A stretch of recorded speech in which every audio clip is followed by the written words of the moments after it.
Under sin vandring mot Jerusalem följde Jesus gränsen mellan Samarien och Galileen.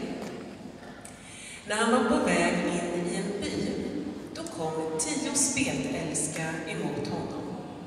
De stannade på avstånd och ropade: Jesus, Mästare, förbarma dig över oss.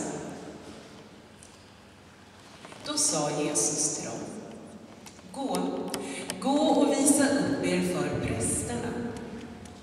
Och medan de var på väg dit blev de rena. En av dem vände tillbaka när han såg att han hade blivit frisk. Och med hög röst prisade han Gud och kastade sig till marken vid Jesu fötter och tackade honom. Han var samarier. Jesus frågade: blev inte alla 10 rena? Var är de 9 andra? Är det bara den här främlingen som har vänt tillbaka för att ge Gud ära? Och Jesus sa till mannen: stig upp och gå. Din tro har hjälpt dig.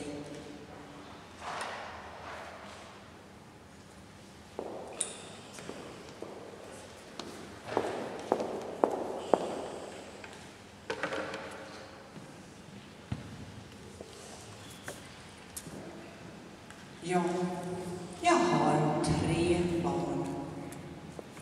Och ni vet, ja då, från början när de var små bebisar. Och jag längtade och väntade att de skulle börja att gå.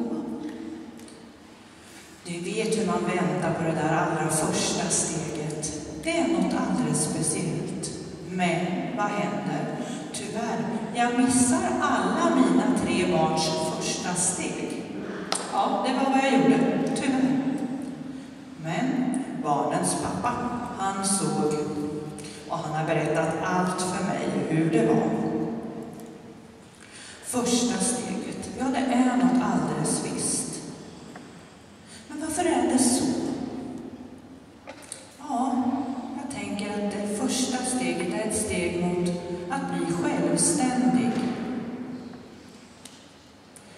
En möjlighet att gå ifrån mamma, att ge sig av en liten bit, en kort bit, en lång bit, lite bakåt, lite framåt, lite hit och dit åt sidan och sen få komma tillbaka.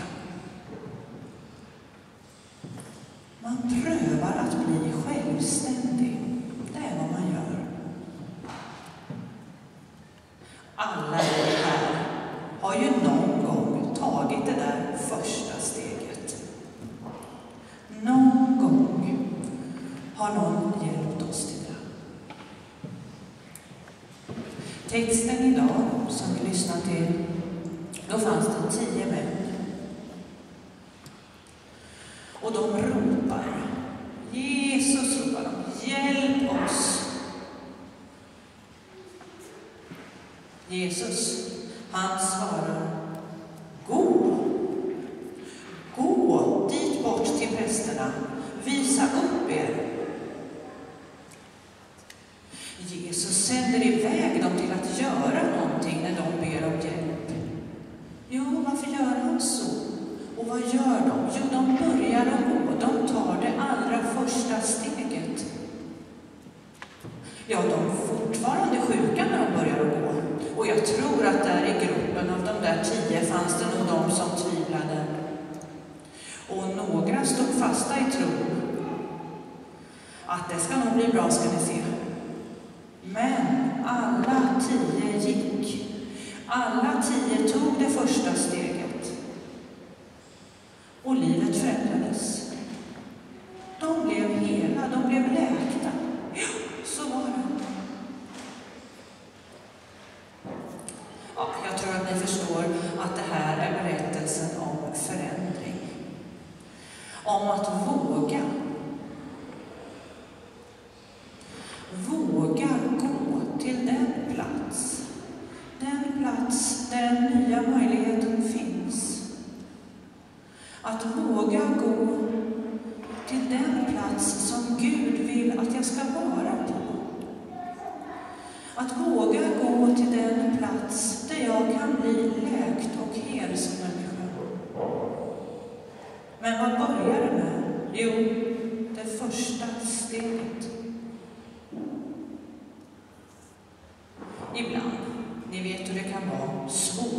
är det där första steget. Det kan kännas helt oöverstigligt, man är kanske jätterädd. Man kanske känner, nej det är omöjligt för mig, jag klarar det inte. Eller kanske är man lat. Ja, inte vet jag vad som hindrar, men man vet ju vad man har. Men man vet aldrig vad man får. Men första steget, efter det får man se vad som händer, den förändring som väntar.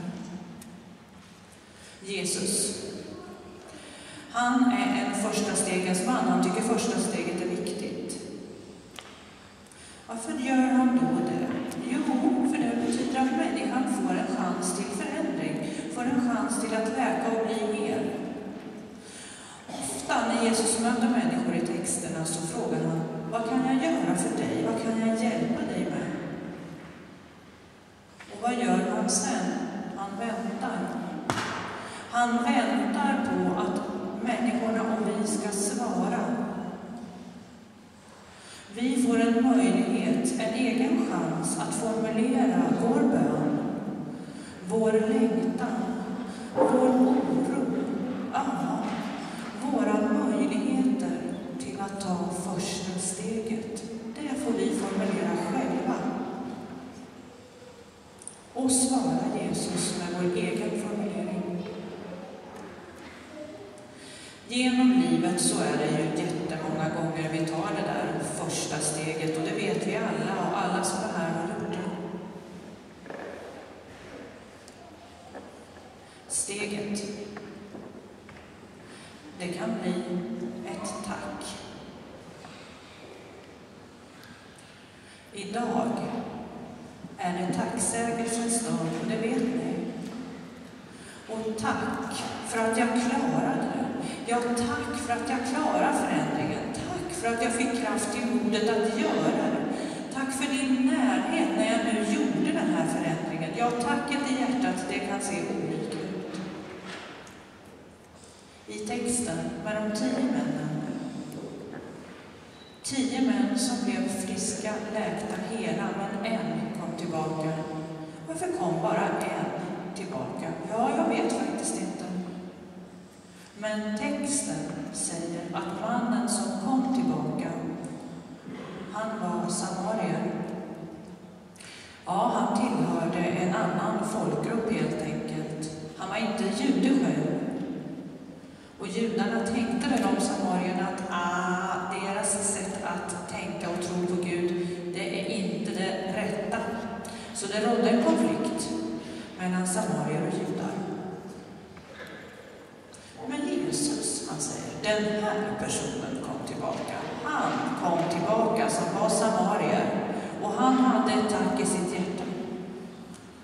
Hans förändring ledde till ett tack. Idag är vi många samlade här. Vi är olika. Vi har barn här i kyrkorummet, och vi har vuxna. Vi har döva och vi har hörande.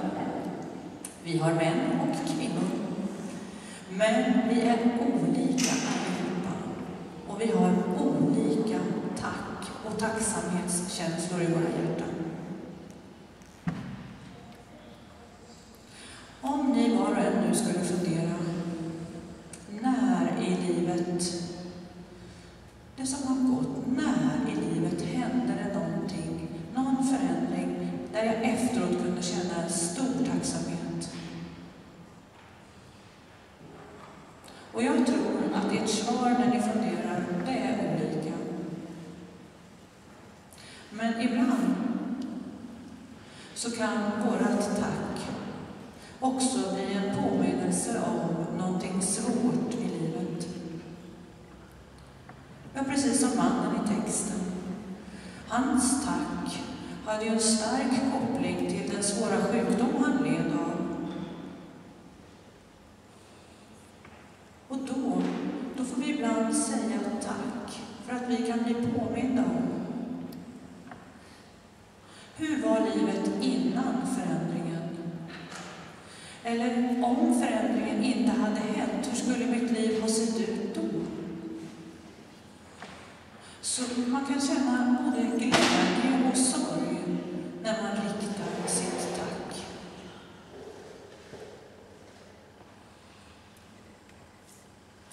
Ja, idag när vi har träffats här så får vi tänka att vi är precis som mannen som kom tillbaka. Vi är här för att säga tack till Gud. Tack för våra vardagssaker, de enkla sakerna i livet kanske. Som att solen går upp på morgonen. Ja, idag regnar det, men solen gick ändå upp. Eller tack för kläderna jag har på kroppen, maten jag har för idag, gemenskap med vänner. Och hälsan. Ja, de där enkla sakerna kan vara det som är tack. Men de där enkla sakerna kan också vara vårt allra största tack. För hade man det inte, hur skulle livet vara då? Så tack. Tack för det första steget.